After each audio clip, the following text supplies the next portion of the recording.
Hello friends, good evening. और उम्मीद करते हैं आप सभी लोग बड़े अच्छे होंगे और अपनी पढ़ाई को जारी रख रहे होंगे।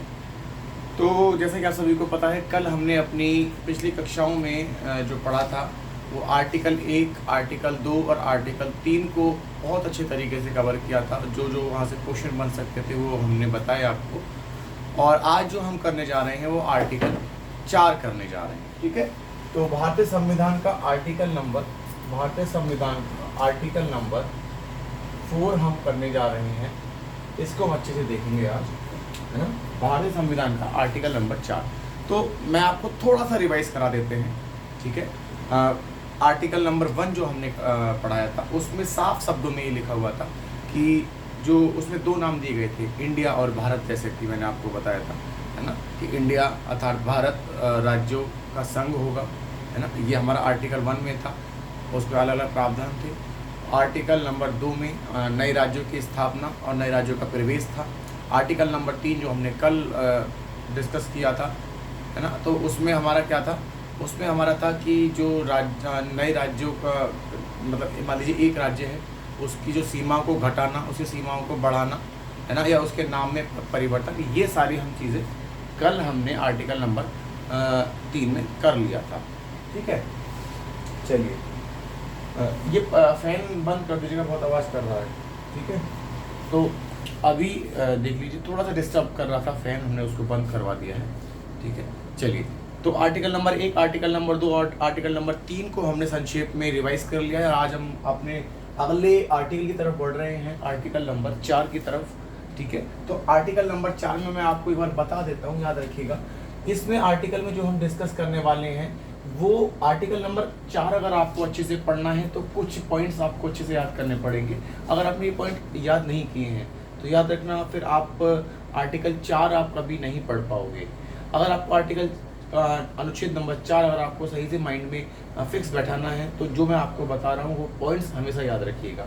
ठीक है, तो पहला जो हम बताने वाले हैं आर्टिकल नंबर 4 से रिलेटेड, वो आपको अनुच्छेद या फिर आर्टिकल एक तो आर्टिकल नंबर 2 और एक आर्टिकल नंबर 3, एक आपकी शेड्यूल या फिर जिसको हम अनुसूची बोलते हैं, है ना, अनुसूची क्या बोलते हैं, 1 और अनुसूची 4, है ना।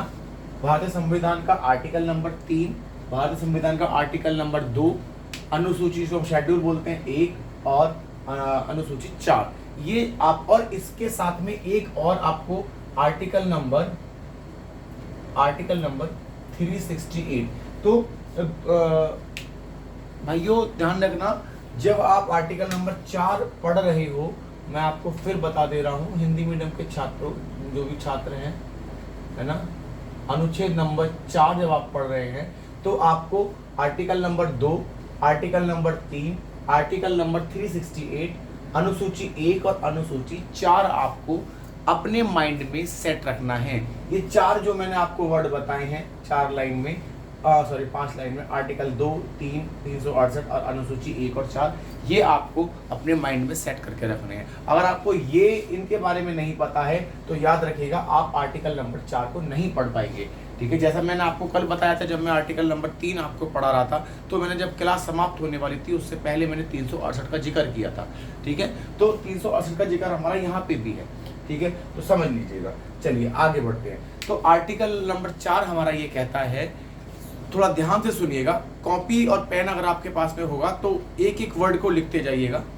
आर्टिकल नंबर 4 हमारा ये कह रहा है कि अगर भारत के संविधान के अनुच्छेद नंबर 2 और अनुच्छेद नंबर 3 में कोई भी संशोधन अगर करना है तो हमें उसके लिए मात्र अनुसूची 1 और अनुसूची 4 में जिक्र करने की आवश्यकता है, और उस संशोधन को हम सिर्फ सिंपल मेजॉरिटी से बना सकते हैं, या सिंपल मेजॉरिटी के द्वारा उसमें आर्टिकल नंबर 2 और आर्टिकल नंबर 3 में संशोधन कर सकते हैं। और हमें आर्टिकल नंबर 2 और आर्टिकल नंबर 3, अनुच्छेद नंबर 2 और अनुच्छेद नंबर 3 में हमें 368 के तहत संविधान संशोधन करने की आवश्यकता नहीं है।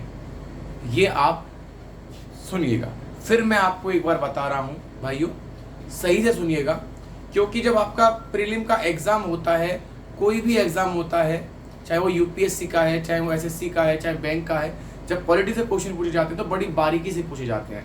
फिर मैं आपको बता रहा हूं, भारतीय संविधान के अनुच्छेद नंबर 2 और अनुच्छेद नंबर 3 में अगर संशोधन करना है तो उस संशोधन को मात्र सिंपल मेजॉरिटी के द्वारा हम कर सकते हैं। उस संशोधन को करने के लिए हमें आर्टिकल नंबर 368 के तहत संशोधन करने की आवश्यकता नहीं है, परंतु हमें उस संशोधन का जिक्र शेड्यूल 1 और शेड्यूल 4 में हमें जिक्र जरूर करना पड़ेगा उसका।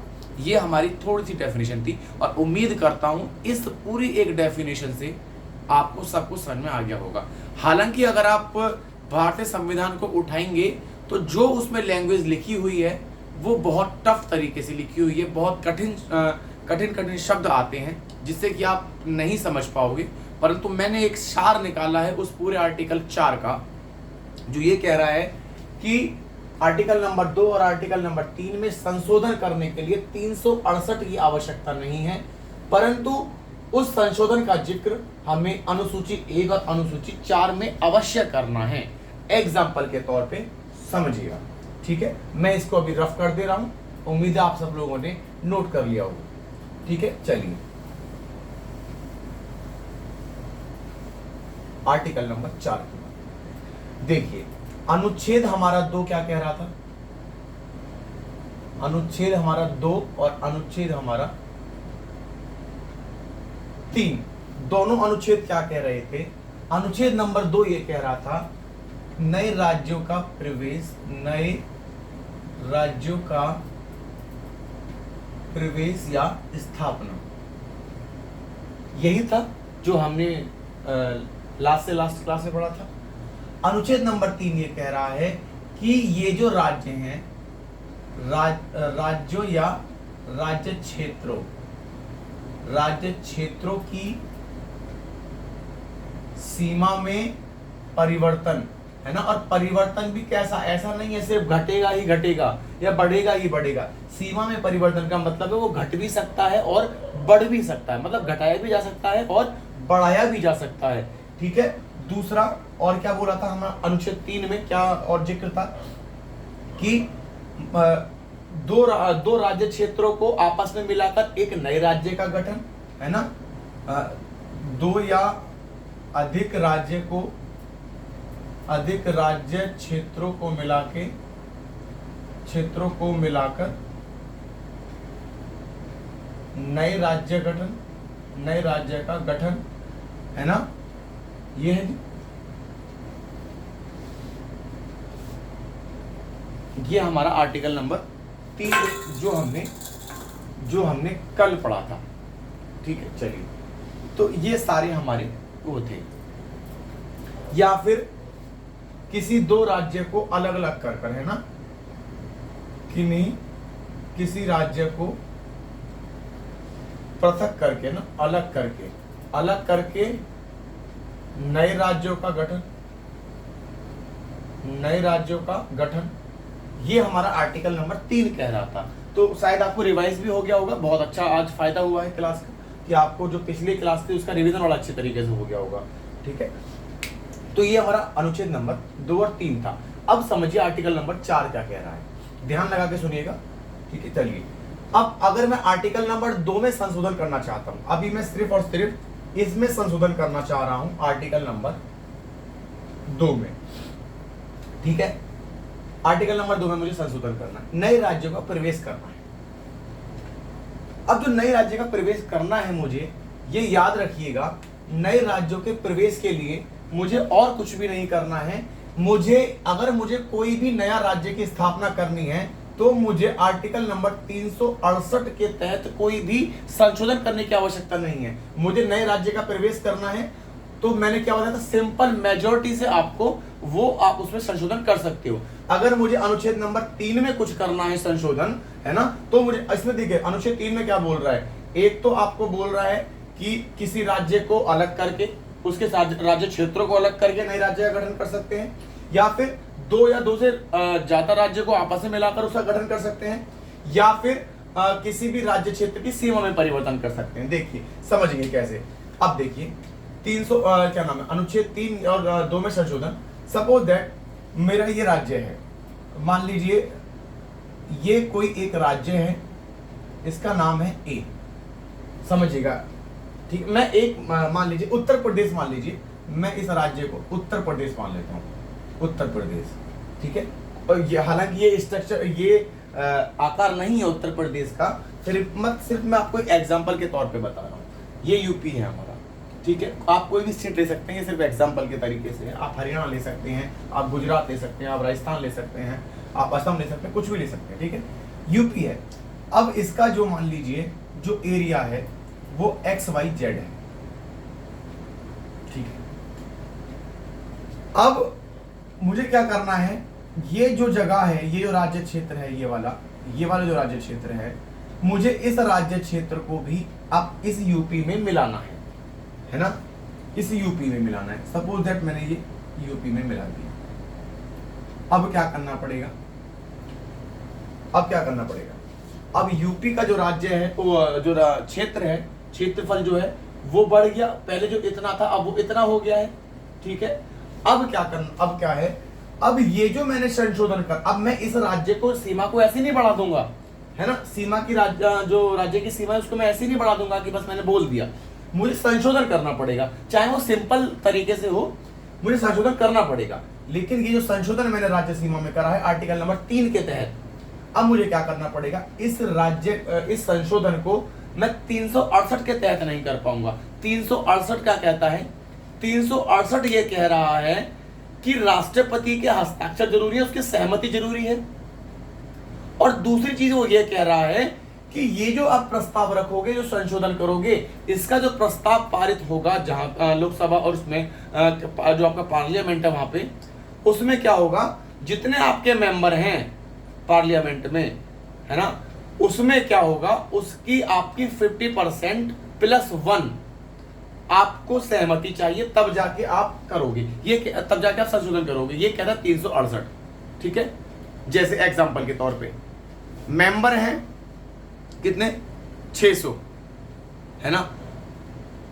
368 ये कह रहा है कि टोटल मेंबरों का 50% +1, इट मींस 300 + 1, मतलब कि 301 मेंबरों की सहमति होनी चाहिए, तब जाके आप इस उसको एरिया को बढ़ा सकते हो, ठीक है। लेकिन यही जो आर्टिकल नंबर 4 है वो ये कह रहा है कि आपको 368 के तहत करने की जरूरत नहीं है संशोधन 2 और 3 में। आप क्या करोगे, आप सिंपल मेजोरिटी से कीजिए। सिंपल मेजोरिटी क्या कह रही है, सिंपल मेजोरिटी ये कह रही है कि जितने सदस्य आपके होंगे पार्लियामेंट में, उन में से भी जो सदस्य वहां पर उस समय प्रस्ताव के समय उपस्थित होंगे, उनका 50% +1 अगर सहमति देते हैं तो आप तुरंत ही उसको क्या करते हैं, पारित कर, मतलब वो पास हो जाएगा प्रस्ताव। जैसे एग्जांपल के तौर पे 600 मेंबर हैं, ठीक है। 600 में से मान लीजिए उस दिन 80 ही मेंबर प्रेजेंट रहे, ठीक है। अब देखो, अगर मैं 368 के तहत जाऊंगा तो मुझे सहमति के लिए चाहिए, पास करने के लिए चाहिए 301 वोटिंग। लेकिन अगर मैं सिंपल मेजोरिटी के थ्रू जाऊंगा, आर्टिकल नंबर 4 के थ्रू जाऊंगा, तो मात्र मुझे कितना चाहिए, 80 लोग प्रेजेंट थे, 80 का कितना हुआ 50%, 40 + 1 41। तो मतलब मुझे ओवरऑल जो हमारा प्रेजेंट संख्या है मेंबरों की, उसमें से 50% +1, मतलब कि 80 प्रेजेंट है, तो मुझे 40 + 1 मतलब कि 41 लोगों ने अगर सहमति दे दी, तो फिर मेरा जो बाकी का जो 359 लोग हैं, 559 लोग हैं, उनसे मुझे कोई लेना देना नहीं है। जितने प्रेजेंट थे उसमें से 50% ने सहमति दे दी, मेरा जो प्रस्ताव था वो पास हो गया, वो पारित हो गया, समझ में आया। और फिर मैं धड़ल्ले क्या कर सकता हूँ, मैं धड़ल्ले से उस जो अमेंडमेंट जो संशोधन था उसको मैं कर सकता हूँ, समझ में आ गया। ये है, तो ये आपका अनुच्छेद नंबर 4 कह रहा है। लेकिन अब एक बात और आती है, हमने 368 को तो बाईपास कर दिया, इन अनुच्छेद में संशोधन करते वक्त, परंतु 368 को तो हमने कहीं यूज नहीं करा अनुच्छेद 4 के तहत। लेकिन अनुच्छेद 4 ये भी कह रहा है कि बेशक आपने 368 नंबर वाले अनुच्छेद को बाईपास कर दिया हो, उसके अकॉर्डिंग ना संशोधन करा हो, सिंपल मेजोरिटी से करा हो, लेकिन याद रखिएगा जो आपने संशोधन किया है 2 और 3 में, है ना, उन संशोधन का जिक्र आप शेड्यूल नंबर या अनुसूची, है ना, अनुसूची नंबर किस में करोगे? शेड्यूल नंबर 1 और शेड्यूल नंबर 4 में करना अनिवार्य है। क्यों अनिवार्य है? अब सुनिएगा, जो हमारी अनुसूची है, उस पहली अनुसूची जो है हमारी शेड्यूल 1 जो है, उस शेड्यूल 1 में अनुसूची 1 में राज्य और केंद्र शासित प्रदेशों का डिटेल दी गई है। समझ में आ गया? अनुसूची 1 में क्या है? राज्य और संघ जो केंद्र शासित प्रदेश है हमारे, उनका जिक्र किया है, उनकी लिस्ट दी हुई है, उनकी डिटेल दी हुई है। और दूसरी चीज हमारी जो अनुच्छेद 4 है, उसमें यह कहा गया है कि जो आपके राज्य हैं, जो आपकी अनुसूची 1 में मेंशन हैं, उन राज्यों के राज्यसभा को कितनी कितनी सीटें अलॉट की जाएंगी, कितनी कितनी सीटें मिलेंगी, ये आपका शेड्यूल नंबर 4 में निर्दिष्ट है, वहां पे इसका जिक्र किया गया है। तो अब मान लीजिए अगर मैंने कोई नया राज्य, मान लीजिए यहां पे मान लीजिए अनुसूची 1 में 10 राज्य हैं, सपोज दैट 10 राज्य हैं, 1 2 3 4 5 6 7 8 9 10 राज्य हैं, ठीक है। और मान लो मैंने अनुच्छेद 2 के तहत मैंने सिंपल मेजोरिटी से एक नया राज्य बना दिया जिसका नाम है 11, ठीक है। लेकिन अनुसूची 1 में तो मेरा 10 ही राज्य का जिक्र है और मैंने एक नया राज्य बना दिया, तो ये जो राज्य होगा इसके लिए तो कोई कानून और विधि बनेगी ही नहीं, या इसका तो कहीं जिक्र आएगा ही नहीं। या अगर मान लीजिए कोई ऐसा मामला आ गया जो कोर्ट में जाता है, तो कोर्ट जो करेगा वो किसके बेस पे करेगा? संविधान में तो सिर्फ 10 ही स्टेट शामिल हैं, 11वां जो नया राज्य बना है उसका तो कहीं जिक्र ही नहीं है, तो उसके लिए कौन से कानून, कौन सी विधियां लागू होंगी? तो इसलिए क्या होगा, जो नया स्टेट बना है उसका हमें डिटेल किसमें देनी पड़ेगी? अनुसूची 1 में देनी पड़ेगी। और दूसरा, अनुसूची 4 में क्यों करना पड़ेगा?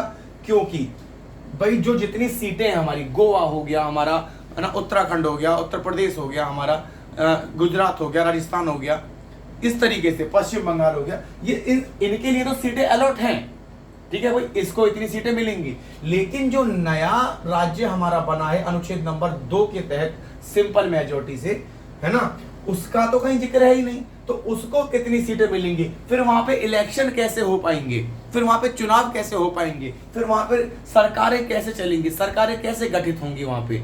तो उसके लिए हमें क्या करना पड़ेगा? शेड्यूल 4 में इसको मेंशन करना पड़ेगा, तभी तो ये बता पाएंगे कि इस राज्य को, जो नया राज्य बना है राज्य नंबर 11, इसको इतनी सीटें अलॉट होंगी। तो इसलिए क्या है, शेड्यूल 4 में इसका मेंशन करना जरूरी है। तो ये है आपका आर्टिकल नंबर 4। उम्मीद करता हूं बहुत अच्छे से आपको समझ में आ गया होगा। एक बार फिर मैं बता दे रहा हूं, आर्टिकल नंबर 4 साफ शब्दों में ये कह रहा है कि अगर अनुच्छेद नंबर 2 और अनुच्छेद नंबर 3 में आपको कोई संशोधन करना है तो आपको 368 को बाईपास करके कर सकते हैं, जिसमें आप सिंपल मेजोरिटी के थ्रू आप उसका संशोधन करेंगे। परंतु बेशक आपने 368 को बाईपास कर दिया है, लेकिन आप क्या करेंगे, उसका जिक्र आप शेड्यूल 1 और शेड्यूल 4 में जरूर करेंगे। तो ये आपका अनुच्छेद नंबर 4 है, ठीक है। तो ये आपका शेड्यूल नंबर 4 हो गया, पूरा अच्छे से डीप डिस्कस कराए हमने, और उम्मीद करता हूँ आपको सबको ये जो अनुच्छेद नंबर 4 है बड़ा अच्छे से समझ में आया होगा। हालांकि अगर आप सही से इसको संविधान में पढ़ोगे, ओरिजिनल संविधान में, तो बड़ा एकदम टफ लैंग्वेज में लिखा गया है, शब्द बहुत टफ पढ़ते हैं, समझने में दिक्कत होती है, लेकिन मैं एक नॉर्मल लैंग्वेज में आपको लेके आया हूँ जिससे पूरा सार आपको समझ में आ जाए। घर पे प्रैक्टिस करिएगा, आज जो क्लास है उसको बार बार देखिएगा, उम्मीद करता हूँ बहुत जल्दी आपको समझ में आ जाएगा जिसको नहीं समझ में आया है। और आपसे रिक्वेस्ट है कि अगर कंटेंट अच्छा लगा है, क्लास अच्छी लगी है, तो इस चैनल को ज़्यादा से ज़्यादा सब्सक्राइब कीजिए, जिससे और लोग भी हमारी फैमिली से जुड़ सके। इसी के साथ आगे मैं बस ये कहना चाहूँगा, कल हम अपने नया आर्टिकल अनुच्छेद नंबर 5 आर्टिकल नंबर 5 लेके आएंगे अगली क्लास में। तब तक के लिए थैंक यू सो मच, धन्यवाद, शुभ रात्रि।